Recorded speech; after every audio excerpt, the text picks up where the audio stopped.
Norbert écrit depuis les années 70, poète bilingue aussi, il peut écrire comme ça, mais aussi à partir de photographies, de, peinture, de peinture, etc. Il en est à son si je compte bien, ça doit faire une dizaine. Une dixième recueil aussi. Et je voudrais insister aussi pour pour la qualité des animations et pour tout ce qu'il fait au service de la poésie en Corse. Toujours disponible, toujours là quand on défend la poésie. Et voilà, donc Norbert, merci d'être là aussi parmi nous. Non, je t'ai plus. Non, je t'ai plus. Hai a parola se tu poi va un poco corto di modo a far passare a tutto il mondo, ci ferma due o tre poeti, non so mica se ne avremo tempo di far passare. Il arrive souvent que la poésie s'interroge sur elle-même, qu'elle se pose des questions. Qu'est-ce qui se passe quand on écrit et qu'est-ce qui se passe quand on n'écrit pas? Et qu'est-ce qui se passe quand on croit écrire et qu'on n'écrit pas? Chiamiamola. Quando ti uni, non la riconosci mica sempre. Di olti ye e di olti me da di che no. Dipende di mondi cose, come tu a sapere. Ma dopo, quando da sei installata, sbaglia un tipo. Un c'è che uso calore, uso musco, senza parlare di aso parola.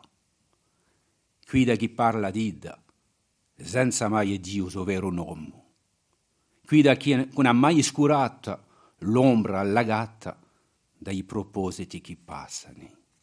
Nommons-la. Lorsqu'elle te parvient, tu ne la reconnais pas toujours. Parfois oui. Parfois, il vaut mieux dire que non. Cela dépend de beaucoup de choses, comme tu le sais. Mais ensuite, lorsqu'elle s'est installée, tu ne peux plus te tromper. Il y a cette chaleur, cette odeur, sans évoquer sa parole, celle qui parle d'elle, sans jamais prononcer son nom, celle qui n'a jamais effrayé l'ombre abandonnée par les propos qui passent.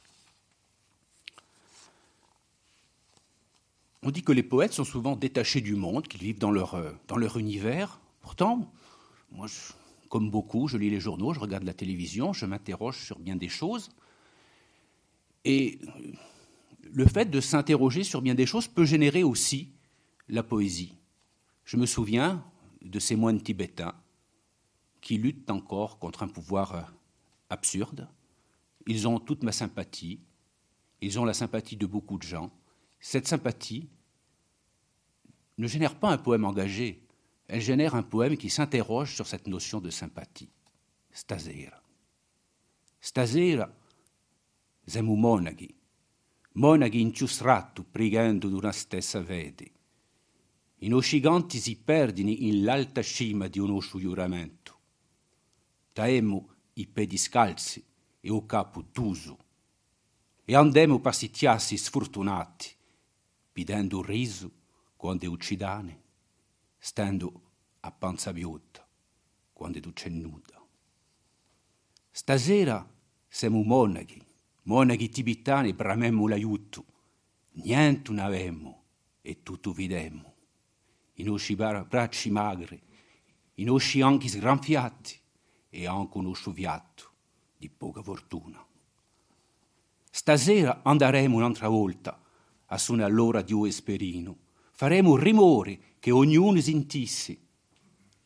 E se le campane s'ammuturiscono, i nostri cappa faranno il ribombao trosto di sti bastonati e di sti fucilati che Dio ha ordinato. Nous, stasera, andremo. Ce soir, nous sommes moines cloîtrés priant d'une même foi. Nos chants se perdent vers les hauteurs de notre serment. Nous sommes pieds nus et tête rasée, et allons par les chemins d'infortune, prenant le riz que l'on nous offre, restant le ventre vide lorsque nous n'avons rien. Ce soir, nous sommes moines tibétains et espérons de l'aide. Nous ne possédons rien et vous donnant tout. Nos bras décharnés, nos jambes lacérées et jusqu'à notre pauvre souffle. Ce soir, nous irons une fois encore sonner l'heure des vêpres. Nous serons bruyants pour que chacun entende, et si les cloches demeurent muettes, nos crânes rasés porteront l'écho des coups de bâton et des coups de fusil que Dieu a ordonnés. Nous, ce soir, nous irons.